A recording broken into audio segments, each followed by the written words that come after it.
"Get used the owner right now," Dad yelled at the country club. "She doesn't belong here." Added, "Remove her immediately." I stood quietly. The manager smiled. "Ma'am, how would you like to handle your family's membership?" Their faces dropped. But let me back up. Because the look on my father's face in that moment, the exact second he realized what he'd done, made every single year of their dismissal worth it.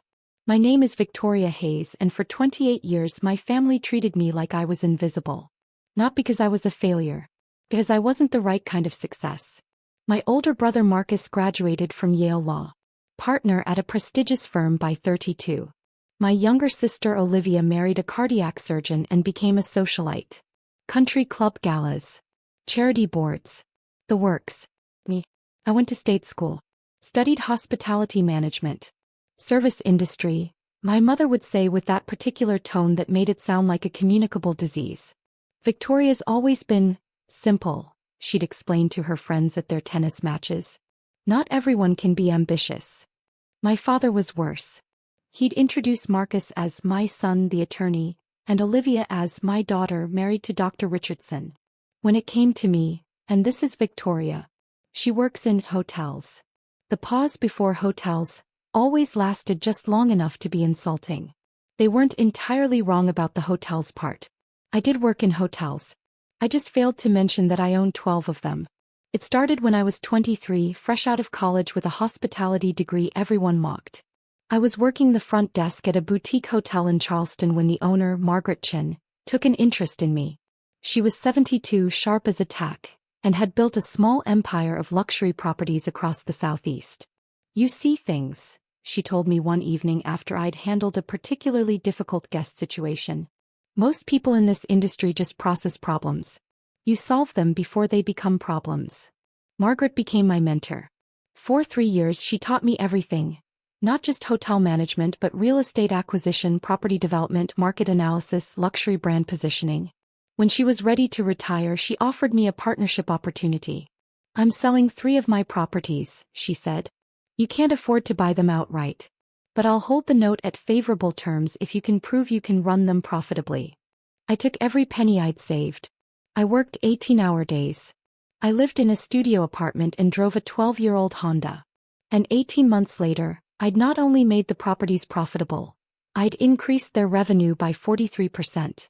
Margaret sold me 2 more properties. Then she introduced me to her network. Other boutique hotel owners looking to retire, small luxury properties in need of better management, historic buildings perfect for conversion. By 26 I owned 6 properties. By 28 I had 12, including the Crown Pines Country Club, the most exclusive club in Charleston, where my family had been members for 15 years. They had no idea I'd purchased it 8 months ago. Why would they? We barely spoke. I wasn't invited to family dinners unless it was a major holiday. I wasn't included in the family vacation planning. When my parents threw their 40th anniversary party, I found out about it from a Facebook post. "We thought you'd be working," my mother said when I called to ask why I hadn't received an invitation. "The thing about being underestimated is that it gives you time. Time to build. Time to strategize. Time to watch your family from a comfortable distance while they continued to dismiss you as irrelevant." I wasn't hiding my success. I was simply never asked. My business card said, "Hayes Hospitality Group, Principal Owner." My LinkedIn profile listed all 12 properties. I'd been featured in Charleston Business Monthly and Southeast Hospitality Review. But my family didn't read those publications. They read Town and Country and attended charity events where they could network with important people. They never once thought to Google my name. The Crown Pines Country Club acquisition happened almost by accident. I was having lunch with Margaret at her favorite restaurant when she mentioned that Harold Whitmore, the owner of Crown Pines, was looking to sell. He was 86, his children had no interest in running the club, and he wanted it to go to someone who understood legacy. "It's a complicated property," Margaret warned. "The club has history, prestige, but the financials are a mess. Deferred maintenance. Outdated amenities. The membership is declining because younger families don't see the value." I knew Crown Pines intimately. I'd spent countless afternoons there as a teenager, reading in corners while my family socialized. I'd watched the way they ran operations, or rather didn't run them. The restaurant was overpriced and mediocre. The golf course was beautiful but poorly maintained. The pool facilities hadn't been updated since 1987. I want to look at the numbers, I told Margaret. 3 weeks later, I sat in Harold Whitmore's study while he walked me through 70 years of country club operations. The property was stunning. 150 acres championship golf course, Olympic-sized pool, tennis courts, a historic main building that could be spectacular with proper restoration. The financials were exactly as Margaret described. The club was profitable but barely. Membership was at 60% capacity. Most members were over 60. The waiting list that had once been years long had dwindled to nothing. I built this place into something special, Harold said, his voice tired. But I'm too old to do what needs to be done. It needs someone young. Someone who understands both tradition and innovation. He sold it to me for $8.2 million. Well below market value because he cared more about legacy than maximum profit. I spent the next 8 months quietly transforming Crown Pines. I brought in a chef from one of my Charleston properties who'd trained at Le Bernardin. I renovated the pool facilities with a modern spa. I updated the golf course maintenance program. I created a young professionals membership tier with flexible options. I did it all through my management company, keeping my ownership private. The members knew there was new ownership, new management, new standards. They didn't know who was behind it. That included my family. Marcus had sponsored 3 new members in the past year. Olivia's husband had just joined the golf committee. My mother was vice president of the ladies' auxiliary. My father played golf every Saturday morning with the same foursome he'd had for a decade. They loved Crown Pines. They just didn't love me. The trouble started 3 weeks before Easter. My mother called me on a Tuesday evening. She never called without a reason. "Victoria, we're having Easter brunch at Crown Pines this year," she announced. "No greeting. The whole family will be there. Marcus is bringing his new girlfriend. Olivia and James are bringing the children. It's a significant family event." "That sounds nice," I said carefully. "We've reserved the private dining room. Noon on Easter Sunday. Try to dress appropriately. The club has standards." The implication was clear. I would embarrass them if left to my own devices. "I'll be there," I said. "Good. And Victoria, try not to mention your work situation. Marcus's girlfriend comes from a very prominent family. We don't need to bore her with hotel stories." She hung up before I could respond. I sat in my office, the corner office on the top floor of my newest property, a restored historic building in downtown Charleston, and stared at my phone. My assistant James knocked on the door frame. "Everything okay?" "Family brunch," I said. "At Crown Pines." James had worked with me for 4 years. He knew exactly what Crown Pines meant. His eyebrows shot up. "They still don't know? They've never asked. Are you going to tell them?" I thought about it. 28 years of being dismissed. 28 years of being the least impressive Hayes. 28 years of watching my parents beam with pride over Marcus's trial victories and Olivia's charity work while treating my career like a shameful secret. "No," I said. "I don't think I will." James grinned. "Easter brunch should be interesting." I spent the next 3 weeks preparing for Easter brunch the way I prepared for any major business event, with strategic planning and attention to detail. I coordinated with Daniel Martinez, the Crown Pines general manager I'd hired from a 5-star property in Savannah. Daniel was brilliant, calm, professional, and absolutely unflappable. "Your family has no idea?" he asked when I briefed him on the situation. "None whatsoever. And you want to handle this?" "Carefully," I said. "I'm not trying to humiliate them. But if they create a situation, I want you to be prepared." Daniel nodded slowly. "Understood. I'll make sure the staff knows to loop me in immediately if there's any issue involving your party." I also reached out to Margaret, who'd become not just my mentor but one of my closest friends. "They're going to lose their minds," she said, delighted. "I wish I could be there to see it." "You'll get the full report," I promised. Easter Sunday arrived warm and beautiful. I dressed carefully, a cream silk blouse, tailored navy slacks, understated gold jewelry. Elegant but not flashy. Professional but not formal. My mother would still find something to criticize. I arrived at Crown Pines at 11:45. The property looked spectacular. The gardens were in full spring bloom, the main building gleamed in the sunlight, valets moved efficiently through the parking area. Pride swelled in my chest. This was mine. I'd built this. The hostess greeted me warmly. She knew exactly who I was, though her professionalism kept it subtle. Ms. Hayes, your family's party is in the Magnolia Room. Shall I show you? I know the way. Thank you, Claire. I walked through the main dining room, nodding to the Sunday brunch guests. Through the windows I could see the golf course where foursomes were finishing their morning rounds.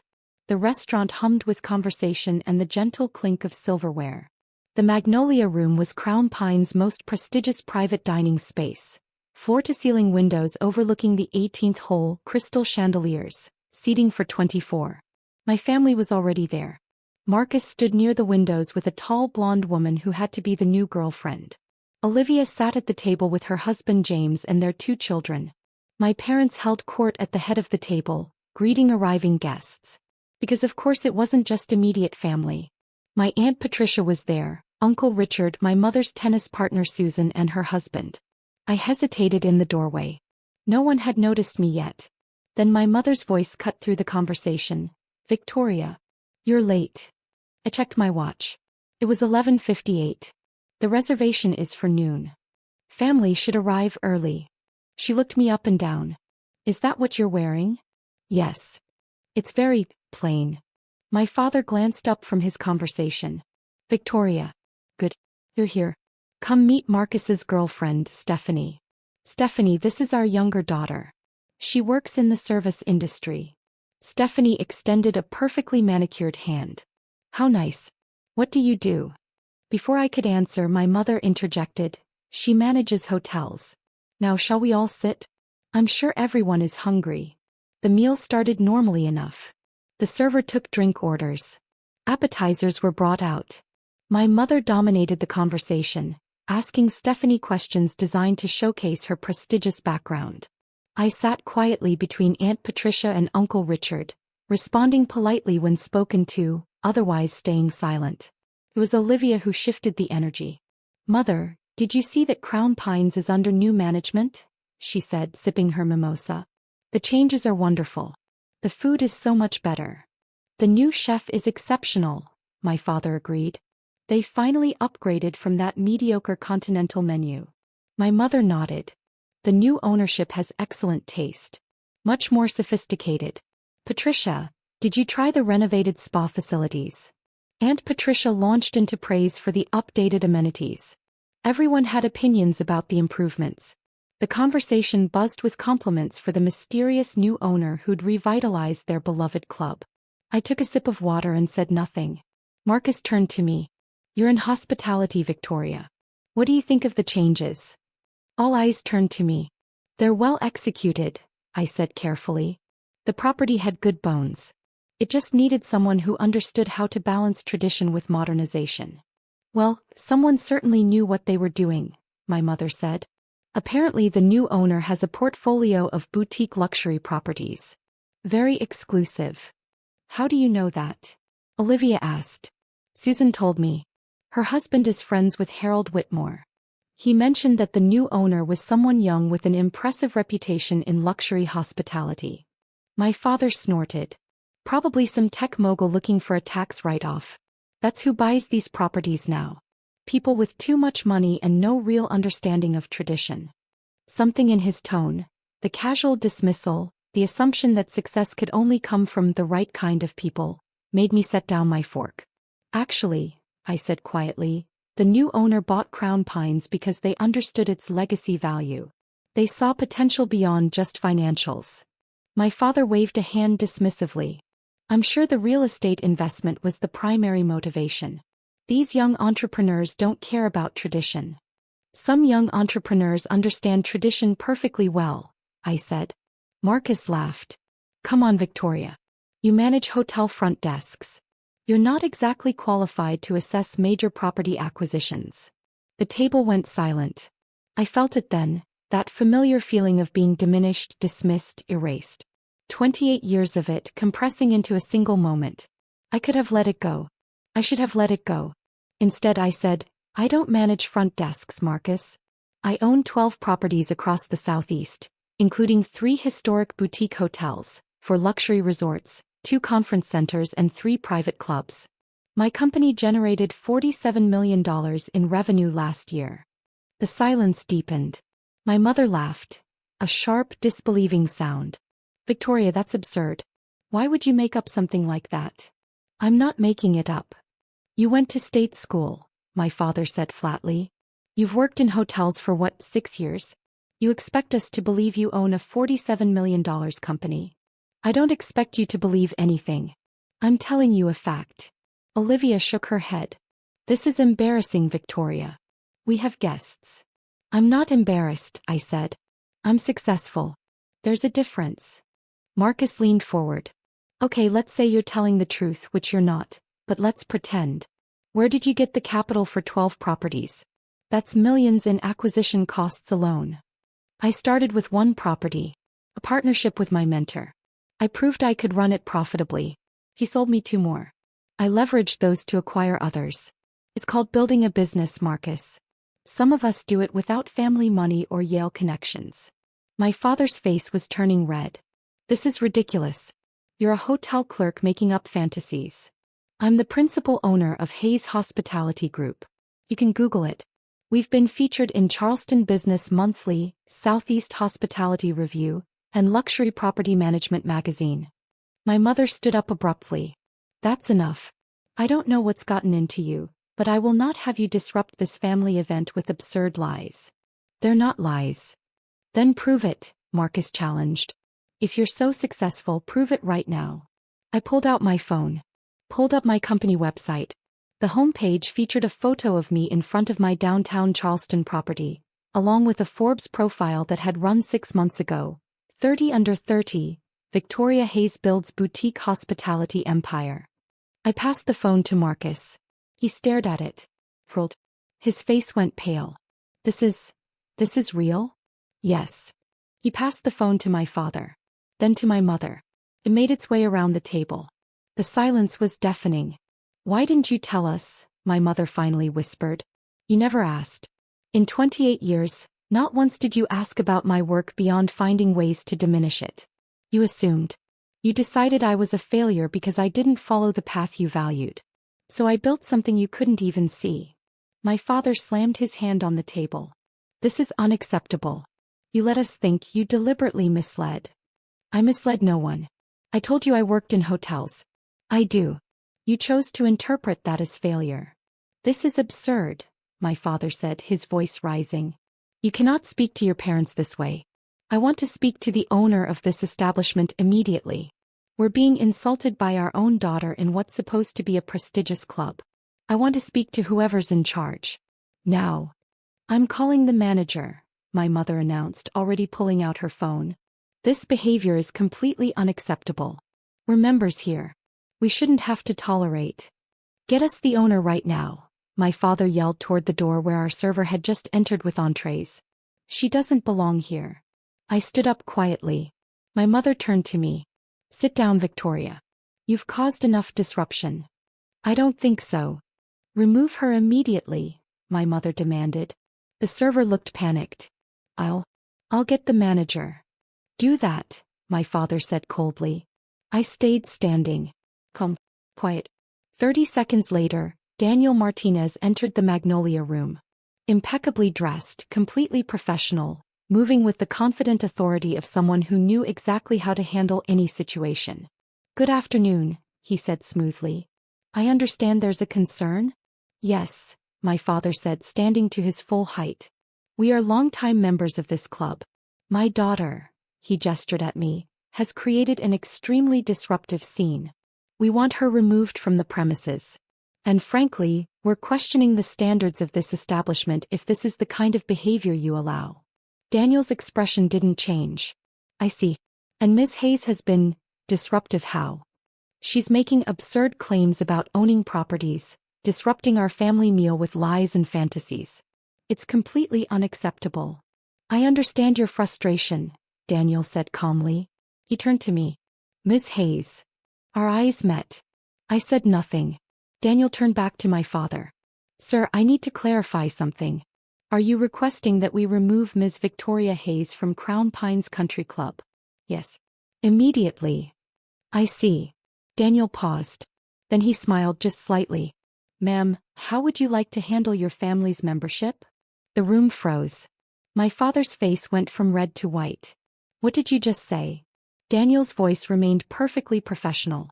I asked Ms. Hayes, Ms. Victoria Hayes, owner of Hayes Hospitality Group and as of 8 months ago, owner of Crown Pines Country Club, how she would like me to handle this situation.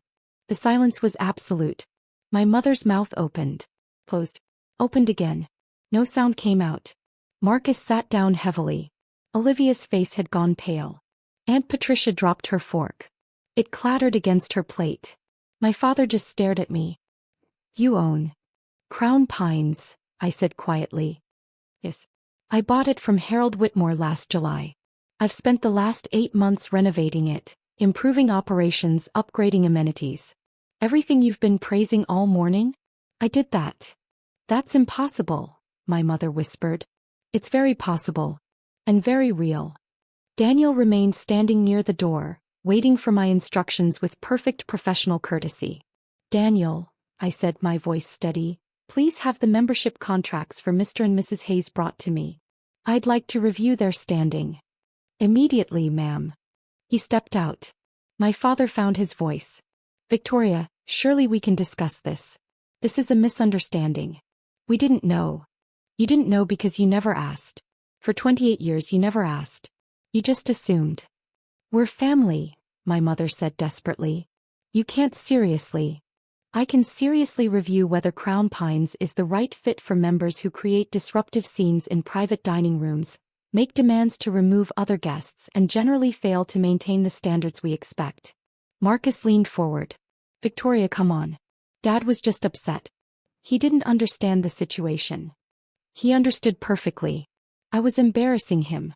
Just like I've apparently been embarrassing all of you for my entire adult life. Daniel returned with a file. The membership contracts, Ms. Hayes. I took them. Didn't open them. Just held them. I need to think about this, I said. About whether Crown Pines remains the right environment for our family. In the meantime, please complete serving our meal.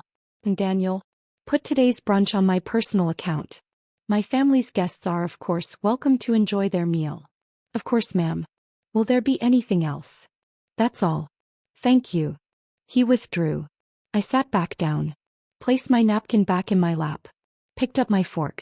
The sea base looks excellent, I said calmly. The chef sourced it locally. Sustainable fishing practices were very important in our vendor selection process. No one moved. No one spoke. I took a bite. It was perfectly prepared. The rest of the brunch was torture, at least for everyone else. I ate my meal calmly. Answered polite questions from Aunt Patricia about property management. Smiled at Olivia's children when they asked about the pool. My parents said nothing. Marcus kept starting sentences and stopping. Stephanie looked like she wanted to disappear into the floor. When dessert was served, my mother finally spoke. Victoria, we should talk. Privately. We're talking now. About your position here. And our membership. I said I need to think about it. But surely you wouldn't actually terminate your membership? I don't know, Mother. Would you have removed me from the premises if you'd had the authority? She had no answer. Coffee was served. The children became restless. Olivia made excuses about nap time and gathered her family to leave. Marcus and Stephanie followed shortly after. That left my parents, Aunt Patricia and Uncle Richard and Susan with her husband. My father cleared his throat. Victoria, I think we all owe you an apology. Do you? We clearly underestimated your achievements. You dismissed them without ever knowing what they were. That's not fair, my mother protested. You never told us. You let us think. I told you I worked in hotels. That's true. I told you I was in hospitality management. Also true. You decided those weren't impressive enough to warrant further questions. You could have corrected us, my father said. Why? So you could find new ways to diminish it? You've spent my entire life treating my choices as inferior to Marcus's law career and Olivia's society marriage. When did I owe you information you never valued enough to ask about? Aunt Patricia stood abruptly. I think Richard and I should go. This seems like a family conversation. They left. So did Susan and her husband. My parents sat across from me in the now empty private dining room. What do you want from us? My mother finally asked. Nothing. That can't be true. It's completely true. I don't want apologies you don't mean. I don't want sudden interest in my life now that you know I'm successful. I don't need your approval or your pride or your acceptance. I built everything I have without any of those things. You're our daughter, my father said. Am I? Because for most of my life I felt more like an embarrassment you had to explain. The silence stretched. Your membership is paid through the end of the year, I said finally. After that you'll need to reapply like any other member. The standards have changed. We're looking for members who value community, respect, and genuine connection to Crown Pines. Not just social status. Victoria. I stood. I have work to do. Thank you for coming to Easter brunch. I hope you enjoyed the meal. I walked out of the Magnolia room with my head high, leaving my parents sitting in stunned silence. Daniel was waiting in the hallway. How are you holding up? Surprisingly well, actually. That was the most professional power move I've ever witnessed. I smiled. Years of practice at staying calm while being insulted. For what it's worth, ma'am, you were magnificent. The next morning I woke up to 17 missed calls and 23 text messages. Marcus, we need to talk. This is ridiculous. Olivia, I can't believe you do this to the family. My mother, your father is beside himself. How could you? I deleted them all without responding. Instead, I went to my office and dove into work. I had a property closing in Savannah next week, renovation plans to review for the Charleston location, and quarterly financials to prepare for my investors. Margaret called around 10. I heard it was quite a show. News travels fast. Small community, successful female entrepreneur drama, country club scandal. Of course it travels fast. How do you feel? I thought about it. Free. Good. That's exactly how you should feel. 2 weeks passed. The calls and texts continued, then tapered off, then stopped entirely. My parents tried to reach me through mutual acquaintances. I politely declined every intermediary. Then 3 weeks after Easter I received a letter. Hand-delivered to my office. My father's handwriting on the envelope. I stared at it for a full minute before opening it. Victoria, I've spent 3 weeks trying to figure out what to say. Your mother and I have discussed this countless times. We've talked to Marcus and Olivia. We've examined our behavior. And I've come to realize something difficult. You were right. We never asked. We assumed. We decided who you were without ever giving you the chance to show us. We took the most reductive interpretation of your career and used it to justify treating you as less than your siblings. I can't apologize enough. But I know apologies aren't what you need from us. You've built something extraordinary without our support, approval, or acknowledgement. You don't need us to validate what you've accomplished. What I can offer is different behavior. We would like, if you're willing, to start over. Not as parents who think they know you, but as people who would like to get to know the daughter we never took the time to understand. We understand if you're not interested. We've earned that. But if you are, your mother and I would like to take you to dinner. Not at Crown Pines. Maybe that restaurant you mentioned once. The one you renovated downtown? We'd like to see what you've built. No expectations. No demands. Just an invitation. Love, Dad. I read it 3 times. Then I picked up my phone and texted my father. Thursday, 7 p.m. Make a reservation for 3 under your name. His response came immediately. Thank you. Thursday evening I arrived at the Ashford, my crown jewel property, a historic building I'd converted into a luxury boutique hotel with a Michelin-recommended restaurant. My parents were already there, looking uncertain and out of place in a way I'd never seen before. We sat, ordered, made awkward small talk. Then my father said, "Tell us about this place. How you acquired it. What the renovation process was like." And for the first time in 28 years they listened. Really listened. My mother asked questions about my design choices. My father wanted to understand the financial structure. They looked at photos of my other properties. They read the Forbes article. They Googled my company and spent 20 minutes scrolling through the website. "I can't believe we missed all of this," my mother said quietly. "You weren't looking." No. We weren't. The dinner lasted 3 hours. It It wasn't perfect. Years of dismissal don't disappear over one meal. But it was a start. As we were leaving, my father paused. Will you consider reinstating our membership at Crown Pines? I thought about it. Reapply in 6 months. Go through the proper channels. If your application meets our standards, we'll consider it. That's fair. I think so. My mother hugged me, awkwardly, unpracticed but genuine. We're proud of you. I know we have no right to say that now, but we are. Thank you. I drove back to my downtown apartment, the penthouse suite in the Ashford that I'd designed myself, and stood on the balcony overlooking Charleston.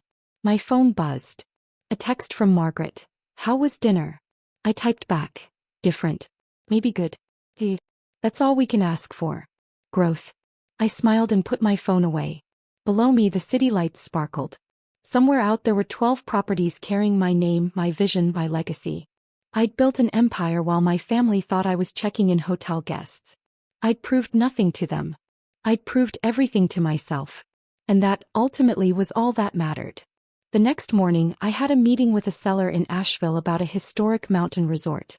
The property had good bones, needed vision, could be spectacular in the right hands.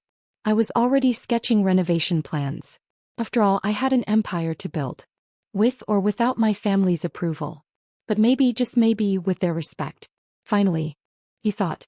Based on no medical evidence, no expert consultation, no documentation. You thought. And based on that thought, you physically ripped medical equipment from her body. The jury deliberated for 2 hours. Guilty on all counts. Marcus was sentenced to 18 months in prison, 3 years probation, 500 hours of community service at a cardiac rehabilitation center, mandatory anger management and addiction counseling, and restitution for all my medical costs, $47,000. But the sentencing wasn't the end. The judge addressed my family directly. Several of them had attended the trial, sitting behind Marcus, glaring at me. I want to address the family members in this courtroom, Judge Reynolds said.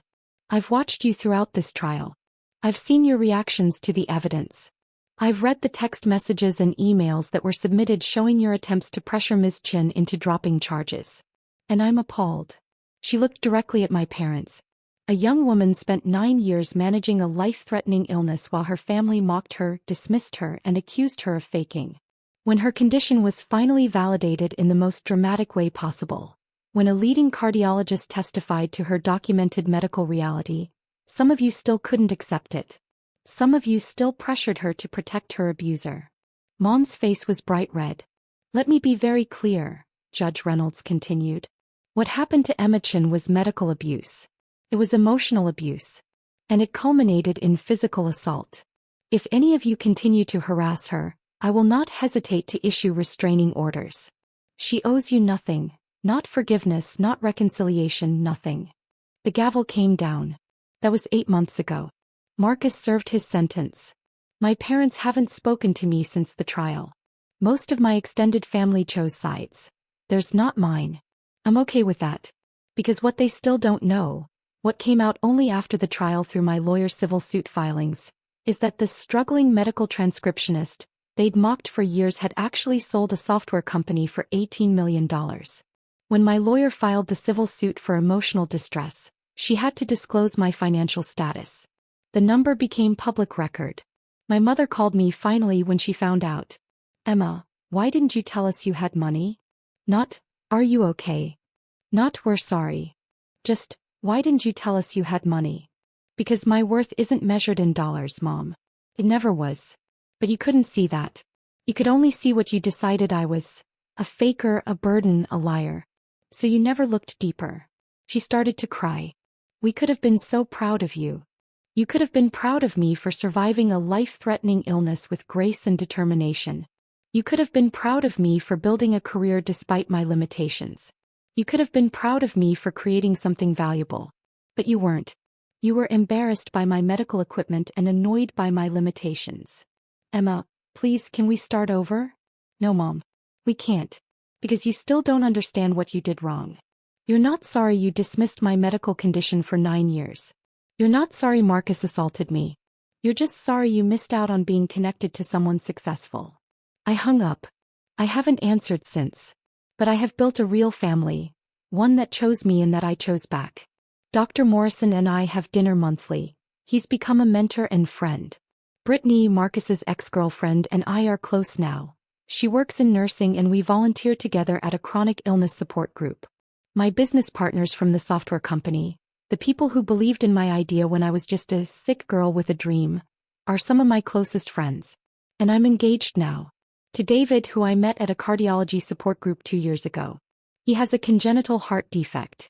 He understands limitations, understands medications, understands the fear of sudden cardiac events. He also understands success. He's a civil engineer who designs sustainable infrastructure. He's brilliant, kind, and when I told him about my family and the trial, he said, "You survived them. That's proof you can survive anything." We're getting married in 3 months. Dr. Morrison is walking me down the aisle. My family isn't invited. I'm not sad about that anymore. Because I learned something important through all of this. Family isn't about blood. It's about who shows up when you collapse. It's about who believes you. It's about who catches you. Dr. Morrison caught me when I fell that day on the terrace. And he kept catching me, through the trial, through the aftermath, through the rebuilding. That's family. The rest is just biology.